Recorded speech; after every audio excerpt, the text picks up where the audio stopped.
Eh bien bonjour pour cette nouvelle vidéo. Aujourd'hui je me suis habillé de circonstance. Comme vous pouvez le voir, j'ai mis le petit t-shirt Pantera du fameux groupe du guitariste Dimebag Darrell pour les anglicistes.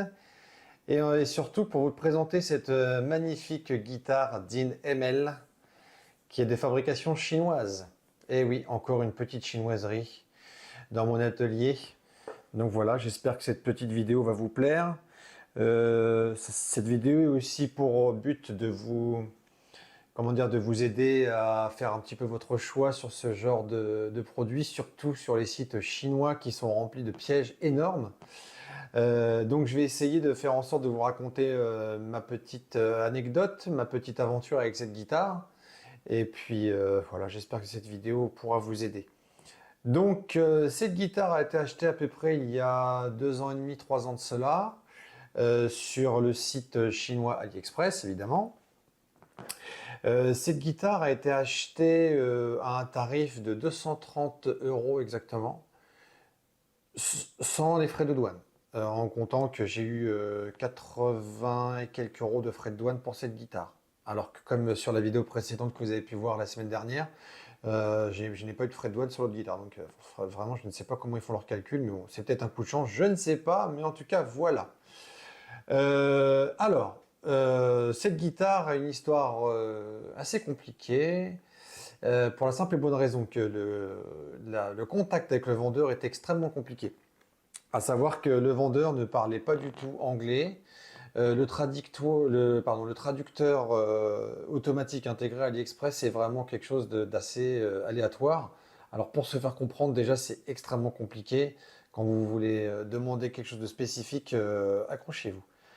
Donc cette guitare, je l'ai commandée en l'état. À savoir que cette guitare, par où commencer? Cette guitare, il y avait une photo sur le site AliExpress, mais cette guitare ne correspondait pas du tout à la photo pour la simple et bonne raison que cette guitare n'était pas encore fabriquée.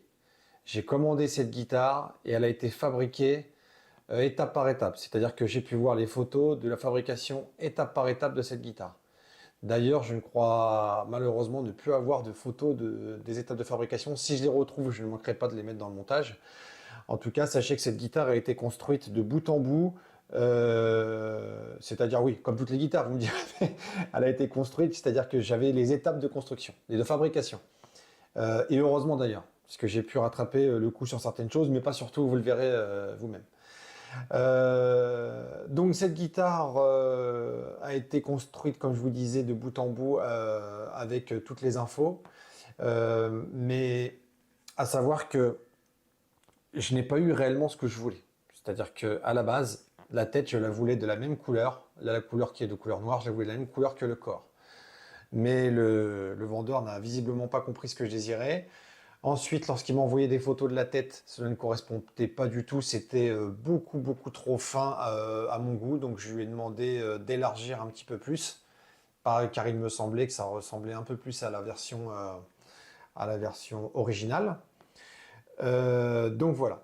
Ça, c'est pour la partie fabrication. Il n'y a rien de plus à dire. Il vous envoie des photos, il vous explique. La communication est très compliquée. Vous croisez les doigts jusque-là. J'ai même d'ailleurs montré la photo à un ami qui me dit « Oh là là, le manche a l'air énorme !» J'aurais dû l'écouter. Effectivement, j'ai dû poncer le manche. Je vous montrerai tout à l'heure, justement. Là, vous pouvez le voir tout de suite. Hein. Pas tout à l'heure. Hein. Regardez, hop, pas la même couleur parce que j'ai poncé, tout simplement. J'ai poncé, j'ai mis une espèce d'huile. Je ne sais plus comment ça s'appelle. Je vous dirai le nom aussi en description. Donc voilà, j'ai dû poncer la guitare pour avoir un manche correct. Donc ensuite, l'expédition se fait. J'ai attendu la guitare à peu près, je sais pas, entre 2 semaines et 3 semaines. Bon, il est arrivé par bateau, c'est un petit peu long.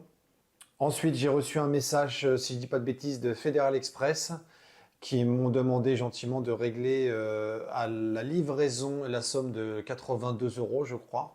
82 € de frais de douane, qui n'était bien sûr pas annoncé par le vendeur, hein, effectivement. Alors ils te disent que les frais de douane sont pris en compte, mais là, sur ce vendeur-là, les frais de douane n'étaient pas pris en compte. Ensuite, cette guitare est arrivée, et lorsque je l'ai eue, elle était jouable, mais ne tenait pas très bien l'accordage. Et comme vous pouvez le savoir, hein, quand on vous livre des guitares chinoises comme ça, on vous met des cordes, je ne sais pas d'où elles viennent. les micros. Enfin, le micro ici avait quand même un assez fort niveau de sortie. Enfin, ouais, niveau de sortie, mais il n'avait pas ce son caractéristique d'Engbeck d'arrêt de ces micros. D'ailleurs, voilà, comme vous pouvez voir, j'ai mis le micro signature au Seymour Duncan. Et ici, le 59 aussi. Et voilà, donc ça change tout. J'ai changé aussi le Floyd Rose que j'ai remplacé par un 1980 CST, comme je vous disais, le Goto 1980 CST. Je suis extrêmement content de ces Floyd, pour le prix, c'est incroyable. Made in Japan, surtout ne pas oublier, Made in Japan. À savoir que il a fallu que je défonce aussi la caisse de ce côté-là. Parce qu'en fait, le Floyd Rose chinois ne font pas la même taille, donc du coup, vous devez ici élargir le champ pour avoir quelque chose de correct et pouvoir passer le Floyd Rose. Voilà, ça a été fait. Ensuite, le sillet de tête, comme je l'expliquais dans la précédente vidéo, j'ai dû le changer 3 fois. Le premier qui était arrivé était en métal extrêmement mou. Donc au bout de 1 ou 2 changements de corde, paf, les pas de vis sont sautés. J'ai commandé un sillet de tête chez Music Lely. Et pareil, en métal extrêmement mou et pas du tout solide. Et je suis passé sur ce sillet de tête qui est de marque. C'est pareil, j'ai pas pris mes leçons avant de faire la vidéo. Ah, c'est pas bien ça. Je vous dirai ça aussi dans la description. Qui est voilà, en métal extrêmement solide, ne bouge pas. Je n'ai pas touché au mécanique, comme je disais, lorsque vous avez un scie autobloquant, moi personnellement je vois pas l'utilité. J'ai bien sûr poncé les frettes, remise à niveau. Là, il n'y a vraiment rien qui passe, c'est vraiment bien ébavuré. Ensuite, j'ai nettoyé la touche, poncé les frettes, passé aux frettes rocker. Par contre, il y avait un petit peu de travail dessus à faire. J'ai changé pas mal de choses aussi. Donc, hop, comme vous pouvez le voir, regardez bien ici. Là, la partie est lisse. La partie est lisse. Oui, le travail est dégueulasse, c'est moi qui ai fait ça. Voilà, comme je vous dis, je suis pas luthier, je suis bricoleur. Le souci est que, vous voyez, j'avais pas une Dremel. C'est pas une Dremel, hein, c'est une défonceuse qu'il faut utiliser. Moi, je l'ai fait à la Dremel. Ça a fait des petits impacts. Bon, bah écoutez, voilà, c'est pas super, c'est pas GGN. J'ai mis du blindage à l'intérieur. Les potards étaient assez corrects, j'ai pas touché parce qu'en fait, c'est vraiment du standard chinois, j'ai l'impression. Et le fameux ponçage, voilà, le fameux ponçage que j'ai dû faire parce que le manche, je sais pas si vous le voyez le radius là, mais c'est vraiment très gros. Voilà. C'est une guitare qui est physique, hein. Le manche est vraiment physique, hein. C'est quelque chose de... Ouh, c'est du sport. Voilà, comme vous pouvez le voir, je vous montre la tête, les finitions.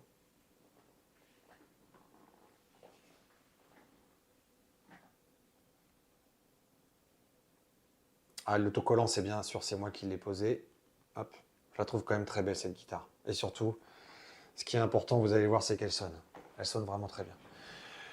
Donc voilà, et aussi pour vous avertir, comme je vous l'expliquais sur la dernière vidéo, c'est que l'exemple que j'ai eu avec cette guitare, c'est que lorsque je suis retourné sur ce magasin, quelques semaines plus tard, j'ai vu que ce magasin était fermé. Donc ce magasin, j'aurais pu commander et ne jamais recevoir ma guitare. Donc surtout, regardez les notes, que ce soit un magasin qui est pignon sur rue, qui est là depuis des années. Voilà, donc déjà comme ça, vous êtes un peu plus tranquille. Donc voilà, j'ai pas grand chose à dire de plus sur cette guitare. Ah si, je viens de voir quelque chose justement en le regardant. Regardez bien un peu comment j'ai reçu cette guitare. C'est que pourquoi tout à l'heure j'ai fait une défonce et que je suis pas parti dans les détails, c'est que là vous voyez, et regardez ici. Regardez, c'est même pas défoncé pour être mis à l'intérieur. C'est vraiment un travail, ni fait ni à faire. On est bien d'accord. Bah, écoutez, on va passer tout de suite à la démonstration du son. Et puis écoutez, vous allez me dire ce que vous en pensez.